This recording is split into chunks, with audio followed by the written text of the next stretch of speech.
സൗഖ്യമാണെന്നും നിന്നിൽ ബഹുദുഃഖമാണല്ലോ മണ്ണിൽ.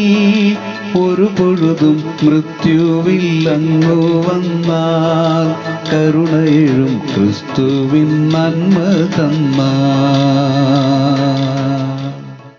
നെഹമ്യാവ് 2:2 രാജാവ് എന്നോട്, നിന്റെ മുഖം വാടിയിരിക്കുന്നത് എന്ത്? നിനക്ക് ദീനമൊന്നുമില്ലല്ലോ, ഇത് മനോദുഃഖമല്ലാതെ മറ്റൊന്നുമല്ല എന്ന് പറഞ്ഞു.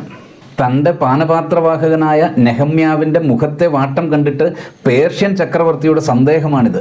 തൻ്റെ ദാസന്റെ മുഖത്ത് നിന്നും അവൻ്റെ ഹൃദയത്തിലെ ദുഃഖം വായിച്ചെടുക്കുന്ന രാജാവ് മാത്രമല്ല, സങ്കടത്തിൽ നിന്ന് കരകയറാനുള്ള മാർഗവും കൂടി ചെയ്തു കൊടുക്കുന്നു. മറ്റുള്ളവൻ്റെ മുറിവിൽ മുളക് തേച്ച് രസിക്കുന്ന വ്യസനിപ്പിക്കുന്ന ആശ്വാസകന്മാരെ കൊണ്ട് നിറഞ്ഞിരിക്കുന്നു ഇന്ന് നമുക്ക് ചുറ്റും. അതിനു നടുവിൽ പ്രിയമുള്ളവരെ, നമ്മുടെ സഹോദരങ്ങളുടെ ഹൃദയത്തിലെ വിഷമങ്ങൾ പോലും മനസ്സറിഞ്ഞ് മനസ്സിലാക്കി ശരിയായി ആശ്വസിപ്പിക്കുന്നവരായി നമുക്ക് മാറാം.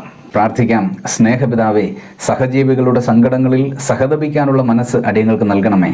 കാപട്യം നിറഞ്ഞ ലോകത്ത് ആത്മാർത്ഥതയോടെ നടക്കുവാൻ കൃപ നൽകണമേ. യേശു കർത്താവിൻ്റെ ധന്യനാമത്തിൽ തന്നെ ആമേൻ.